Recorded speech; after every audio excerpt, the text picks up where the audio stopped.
Sir. हाँ, hello दोस्तों, फिर से स्वागत है मेरे पॉडकास्ट के एक और एपिसोड में आपका। और मेरे पुराने वीडियोस को लाइक देने के लिए बहुत बहुत धन्यवाद। ऐसे ही ये बुक रिव्यूज़ हम लेकर आए हैं और आज हमारी बुक है और आज हमारा टॉपिक है थिंक स्ट्रेट, जो आपने टॉपिक में नीचे डिस्क्रिप्शन में भी पढ़ लिया होगा। बट आज हम उसी गेस्ट के साथ हैं जो पिछली बार माइंडसेट के ऊपर हमारे साथ बैठे थे।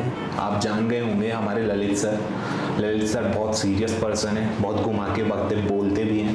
ये बुक पढ़ने के बाद उन्होंने कितना ज्ञान लिया है और वो क्या क्या उन्होंने चीज़ें समझी हैं और आपके लिए कैसे हेल्पफुल हो सकती हैं, वो सारी चीज़ें आज हम इस वीडियो में आप तक पहुंचाएंगे। तो हमारे साथ बने रहिए और एंड तक ज़रूर देखिएगा और साथ ही साथ रिलैक्स हो जाइए, कॉफ़ी का मग हाथ में ले लीजिए और हाँ, हेडफोन ज़रूर लगा लीजिए।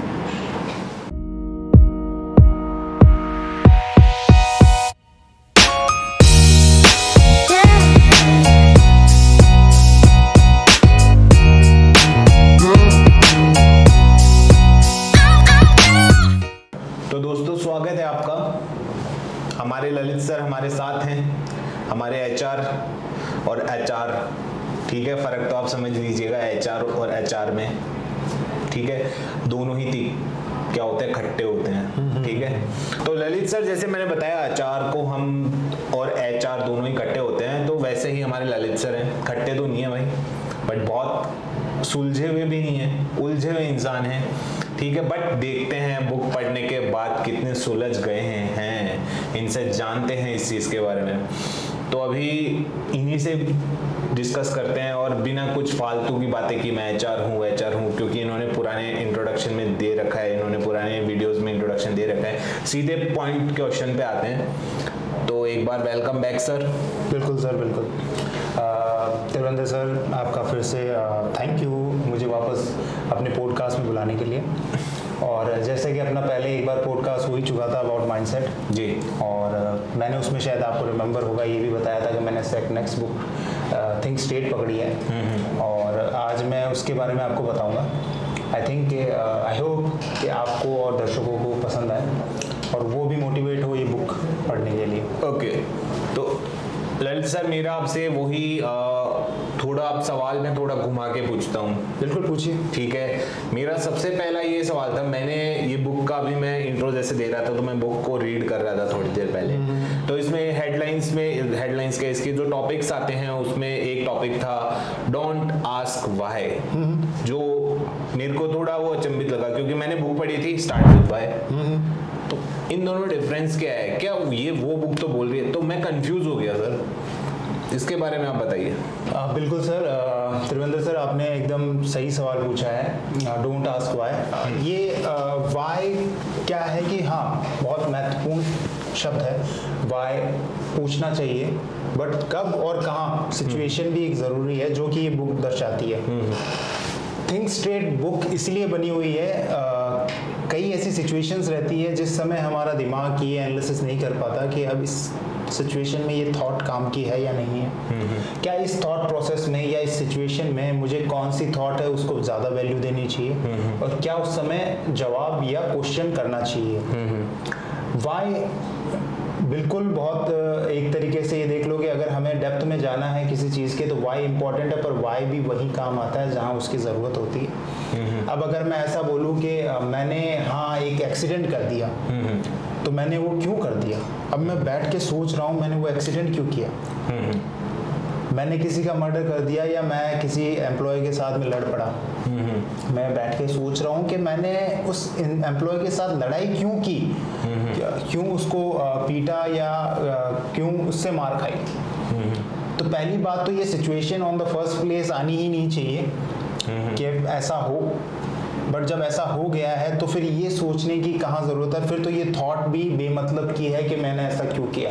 क्योंकि जहाँ तक हो सकता है जब आप जो चीज़ें करते हो उस समय आपका कॉन्शियसनेस पूरा रहता है करते समय, तो मतलब ये है कि वाई व्हाट सिर्फ वाई की बात नहीं है, सवाल कब पूछा जाए उसका एक सही समय होता है और सही जगह होती है, किस सवाल का कहाँ कैसा आउटपुट निकल जाए वो इंसान को खुद को पूछने से पहले एनालिसिस करना पड़ता है। और क्रिटिकल थिंकिंग जो इस बुक के अंदर है वो भी यही दर्शाती है। लीजिए सर, कॉफ़ी हमारे शो में आए हैं, कॉफ़ी तो आपको मिलेगी ज़रूर। Thank you sir, thank you. दर्शक लोग आप भी कॉफ़ी पी लीजिए, ब्लैक कॉफ़ी, बहुत फ़ायदे हैं इसके। हाँ, तो सर मेरा दूसरा क्वेश्चन आपसे, नेक्स्ट क्वेश्चन आपसे ये है, बुक बड़ी पतली है, बिल्कुल ठीक है, तो लेकिन इसमें बातें कितनी महत्वपूर्ण की गई है। इसकी साइज देख के हम ये सोचे कि इसमें बातें कम हैं इसकी, क्योंकि ये शायद 100-150 पन्नों की होगी, और इसमें इसकी साइज के हिसाब से बुक कितना ज्ञान देती है वो बताइए, और आपने कितने टाइम में इसको पूरा किया। एक नॉर्मल पढ़ने वाला इंसान इसको कितनी देर में पूरा कर सकता है। यूज़फुल है क्योंकि बहुत छोटी बुक है, एक रेगुलर हम एक शायद मेरे हिसाब से हम ट्रैवल कर रहे हैं तो हम पूरे ट्रैवल में ये बुक पढ़ सकते हैं। बहुत अच्छी बुक है, मैंने भी थोड़ा बहुत इसका कंटेंट पढ़ा था, अच्छी बुक है। तो ये आप इसके बारे में थोड़ा और बताइए। ठीक है त्रिवेंद्र सर, आपने बहुत सही सवाल पूछा है, बहुत बढ़िया सवाल है कि बुक की देखने में साइज़ छोटी है, पर जैसा कि आपको भी पता है कि साइज़ से बुक का नॉलेज का अनुमान हम नहीं लगा सकते। इस बुक की बेशक साइज़ छोटी है, पर इसके अंदर आप मार्केटिंग में हो, मैं HR में हूँ, कई ऐसे रोल्स है जहाँ पर क्रिटिकल थिंकिंग की बहुत ज़्यादा ज़रूरत होती है। और मुझे लगता है कि आपका दिमाग अगर सही काम कर रहा है तो आप कोई भी रोल या जॉब रोल आपका दिया जाता है या कोई भी टास्क आपको दिया जा रहा है तो उसको आप बेटरली परफॉर्म करोगे।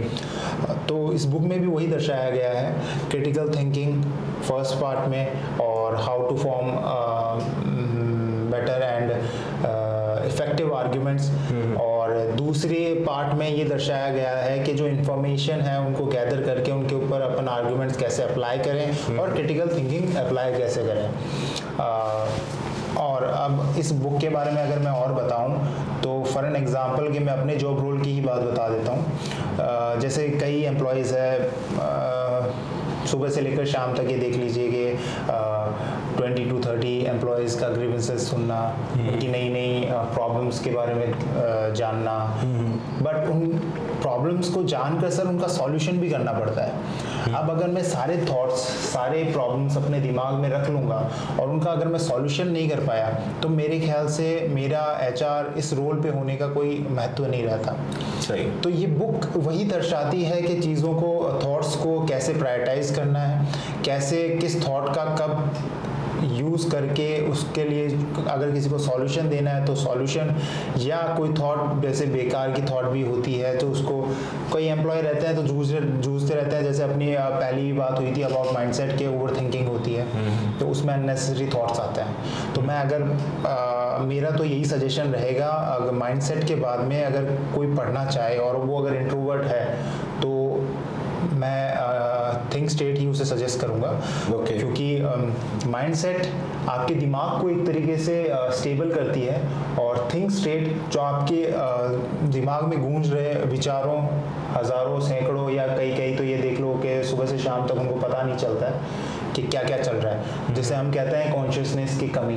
बट एग्जैक्टली वो कॉन्शियस रहते हैं बट उनके विचार उन्हें कॉन्शियस नहीं रहने देते। तो इस बुक से हमें ये पता चलता है, इस बुक को ये पढ़ के हमें ये पता चलता है कि कैसे हम अपने जितने भी थॉट्स हैं उनको प्रायोरिटाइज करें, और कौन सा थॉट यूज़फुल है और कौन सा थॉट यूज़फुल नहीं है, और उसमें स्टैंडर्ड प्रैक्टिस भी हमें बताई गई है जिससे हम अपने आप को चैलेंज करके डेली बेसिस पे अपने थॉट्स को चेंज भी कर सकते हैं। ओके सर, इस बुक को आप कोई एग्जांपल से कनेक्ट करना चाहो और एक एग्जांपल देके आप इसको समझा सको, लोगों को बता सको, तो एक इजी वे में कोई एक स्टोरी या फिर कोई एक एग्जांपल उससे रिलेट करके आप बता सको तो थोड़ी हेल्प हो जाए समझने में कि ये बुक कहना क्या चाहती है, किस थीम के ऊपर बेस्ड है। जैसे आर्ग्यूमेंट्स की मैंने बात की तो मैं आर्ग्यूमेंट्स ही बता देता हूँ। रोज़मर्रा में ऑफिस में कह दो या अपने नॉर्मल पर्सनल रिलेशनशिप्स मान लो, आर्ग्यूमेंट्स में हर कोई फंसता है, बट आर्ग्यूमेंट्स को कैसे जीत के डिफेट करना है, वो मतलब अगर आपका दिमाग आपका साथ दे रहा है तो आप प्रॉपर एनालिसिस कर सकते हो और आर्ग्यूमेंट्स में आपका पलड़ा भारी कर सकते हो इन a good way.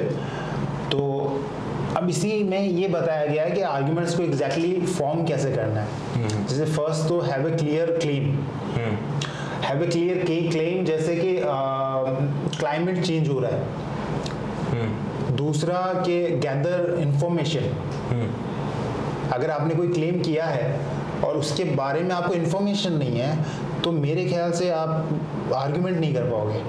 Have a clear claim, then gather information, then give a logical reasoning.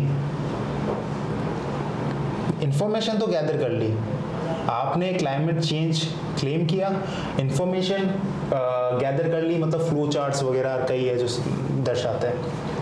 अब वो आप समझा ही नहीं पाओ किसी को तो मेरे ख्याल से इंफॉर्मेशन का भी कोई मतलब नहीं है। और फिर बाद में बैक आर्ग्यूमेंट्स, मतलब आर्ग्यूमेंट अगर कोई सामने वाला अगर आपको स्टेटमेंट दे रहा है, इतनी इन्फॉर्मेशन सुनने के बाद में भी अगर वो ऐसा बोल रहा है कि नहीं वो तो climate change, for an example मैं पूरी स्टोरी बताता हूँ, आप समझ जाओगे। आपने क्लेम किया कि क्लाइमेट चेंज हो रहा है बहुत तेज़ी से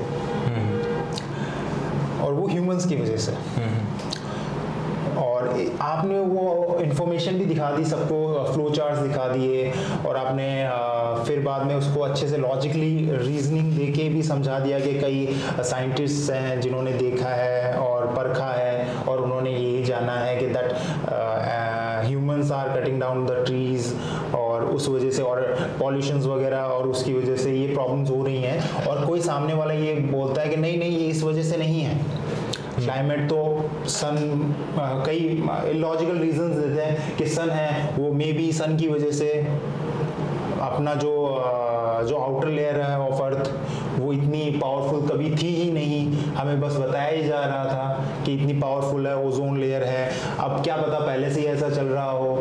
तो उसको लॉजिकली आप वापस आर्ग्यूमेंट के ऊपर आर्ग्यूमेंट कैसे दोगे? आपके पास में एविडेंस है, आपके पास में आपने लॉजिकल रीजनिंग दी, पर आर्ग्यूमेंट को आप वैसे खत्म करो वो भी एक एविडेंस के साथ में कि इतने नंबर ऑफ साइंटिस्ट ने ये क्लेम किया है कि हाँ ये ह्यूमंस की वजह से हो रहा है, इस जगह पे इतने वर्षों में इतने समय में इतने पेड़ कट चुके हैं। आपके पास एग्जैक्ट नंबर होने चाहिए कि इस जगह, फॉर एन एग्जांपल जिस सिटी में रह रहे हो आपको उसकी जनसंख्या नहीं तो कम से कम उस पर आप अगर गूगल पे देखोगे तो आपको सब कुछ मिलेगा, कितनी गाड़ियां हैं जो अभी रन डाउन कर रही हैं ऑन स्ट्रीट्स, उसमें से कितनी डीजल है, कितनी पेट्रोल है, कितनी इलेक्ट्रिसिटी पे वर्क कर रही है। अगर आपके पास इतनी इंफॉर्मेशन है तो आप बिल्कुल किसी को भी डिफीट कर सकते हो एक आर्ग्यूमेंट में। और ये तो एक क्लाइमेट के ऊपर था। आप इस फॉर्म को have a clear claim, second information gather करो, third logical reasoning and counter argument या काउंटर स्टेटमेंट। ये चार चीजें, ये प्रॉपर आप प्रोसेस फॉलो करेंगे तो आपको कोई भी आर्ग्यूमेंट में डिफीट नहीं कर पाएगा। ये सब बातें बुक में बोली गई हैं। बिल्कुल। ओके सर, ठीक है, आपने बहुत अच्छा एग्जांपल दिया, समझ में भी आया आर्ग्यूमेंट करने से होता है। अब इसमें इस बुक के फ्रंट पेज पे एक डायग्राम बना हुआ है, ठीक है, बहुत उलझा हुआ सा है, फिर एक एरो निकली है, फिर वो एक गोला सा बना हुआ है, तो वो किस सिंबल को दर्शाता है, वो किस चीज़ को दर्शाता है? जैसे कि उसको देख के समझ में भी आता है डायरेक्टली, मैंने बुक भी वो इसीलिए चूज़ की थी कि वो एक इंसानी मस्तिष्क यानी इंसानी ब्रेन को दिखाता है, और जो उसके अंदर वो जो उलझन सी है वो एग्जैक्टली अपने थॉट्स हैं, और जो सामने जो एक आप बोल रहे हो सीधा स्टेट है वो अपना एक एम होता है, बट वो एम तक अपन नहीं पहुंच पाते just because of our thoughts, जो कि बहुत सारी है, कुछ नेचुरल है, कुछ अननेचुरल है, कोई एथिकल है, कुछ अनएथिकल है। किसी की तो देखो प्रायोरिटी ऐसा नहीं है कि किसी का दिमाग नहीं चलता है, दिमाग सबका चलता है, बट और ये नहीं है कि कोई थॉट्स को, कोई अगर स्मार्ट पर्सन है तो वो थॉट्स उसके पास ऐसी कोई ताकत है कि वो चाहे जब कोई थॉट दिमाग में ले आए, चाहे जब कोई थॉट को शट डाउन कर दे, ऐसा नहीं। बट हाँ ये बात ज़रूर है कि you have a power to control your thoughts. आप अपनी थॉट को गायब नहीं कर सकते हो, बट आप उसे कंट्रोल ज़रूर कर सकते हो कि मुझे कब कौन सी थॉट यूज़ में लेनी है, कब कैसे अपनी थॉट प्रोसेस को प्रायोरिटाइज करना है, वो चीज़ ज़रूर आप कर सकते हो। और इसके ऊपर जैसे आप आगे पूछने भी वाले होंगे, बट मैं पहले बता देता हूँ, एक कोट है इसके ऊपर बहुत अच्छा, और कोट है कि quality of lives quality of thoughts determines the quality of life. और मैंने इसका अपना वर्जन बनाया इस कोट का कि quality of work depends on the quality of thoughts. Okay sir, अभी इस बुक में से आपने कुछ पॉजिटिव चीज़ें ली होंगी, ठीक है, और ऐसा कोई एक इंसिडेंट जो इस बुक के थ्रू आपने अप्लाई किया हो वो बताइए। इस बुक के थ्रू आपने अभी बुक आपको पढ़े हुए आपने बुक पढ़ी है अपने लाइफ में या कहीं पे भी, इस बुक का माइंडसेट का या थिंक स्ट्रेट का कहीं पे अप्लाई किया हो, ऐसा कोई सिनेरियो आपकी लाइफ में प्रोड्यूस हुआ हो, तो ऐसा कोई ऑफिस में प्रोड्यूस हुआ हो तो वो बताइए ना सर, कुछ इंटरेस्टिंग सी, हमें भी पता लगे कि आपने कितना उस चीज़ को इम्प्लीमेंट किया है, तो वो थोड़ा बताइए आप। अगर मैं माइंडसेट की बात करूं तो माइंडसेट नो डाउट मैं रोज़ अपनी लाइफ में जितनी भी लोगों से मैं मिलता हूं और जो भी मैं करता हूं उसमें अपने आप ही वो, मेरे ख्याल से मुझे उसका एक्सप्लेनेशन वैसे देने की ज़रूरत नहीं है क्योंकि वो दूसरे को अपने आप समझ में आ जाता है। और क्योंकि मैं उसको प्रैक्टिस कर रहा हूँ ऐसा नहीं है। अब वो एक तरीके से उस बुक के तो ये वैल्यू है कि अगर आपने उसे अगर ढंग से पढ़ा है तो उसको प्रैक्टिस आपको करने की ज़रूरत नहीं है, वो ऑटोमेटिकली आपके दिमाग को वैसा ही बना देती है जैसा आप चाहते हो। आप भी खुश रहना चाहते हो मेंटली और वो भी बुक आपको वैसा ही बना देती है। अब अगर थिंक स्टेट की बात करूँ तो थिंक स्टेट मैंने अभी ही बुक कंप्लीट की है, बट ऐसे न्यूमरस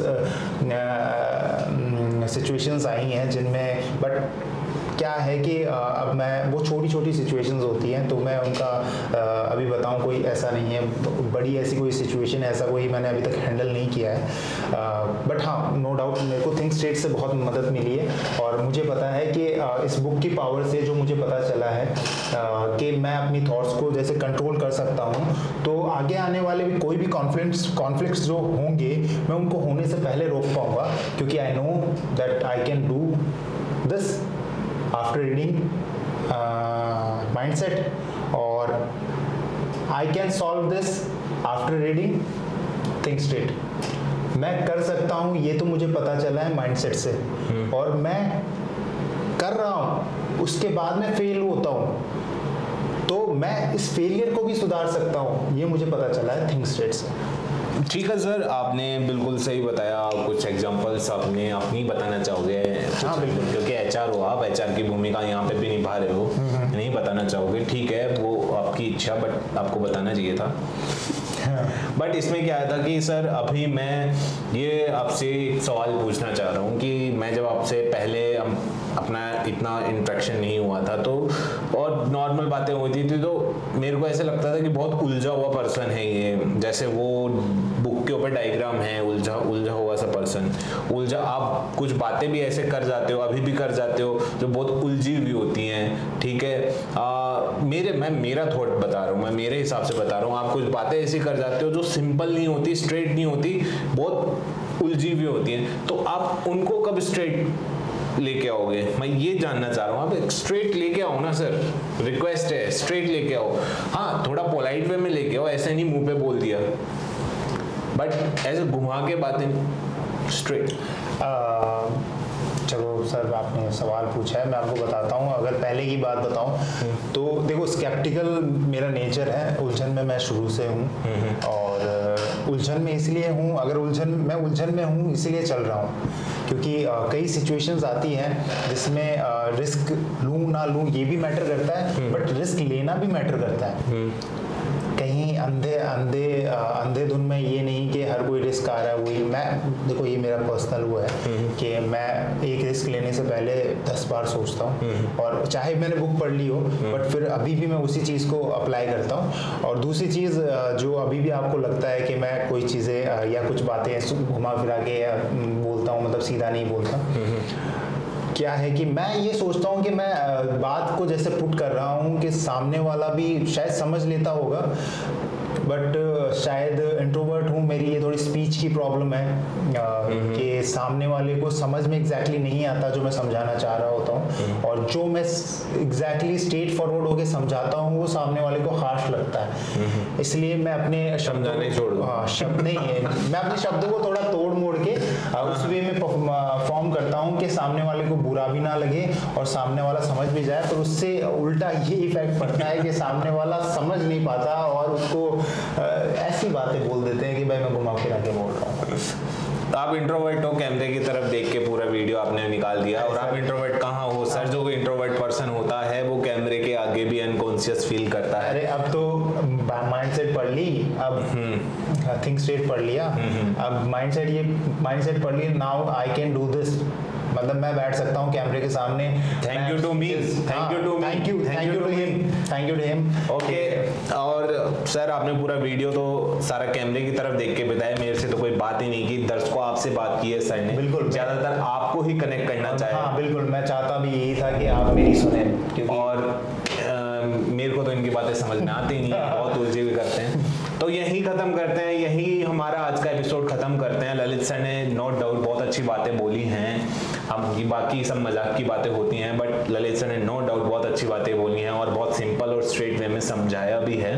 तो ललित सर थैंक यू हमारे एपिसोड में एक बार फिर आने के लिए। बिल्कुल, और आई होप इस बार थोड़ा टाइम के बाद बुलाए ना, बोर हो गए ना? हाँ ठीक है, बट मजाक को अलग रखते हुए सर आप फिर आइएगा। बिल्कुल, आपका फिर से स्वागत है एक और नई बुक के साथ। बिल्कुल, बट एट लास्ट खत्म करने से पहले एक लास्ट बार और कि your thoughts are in your control. Okay, your thoughts are in your control only.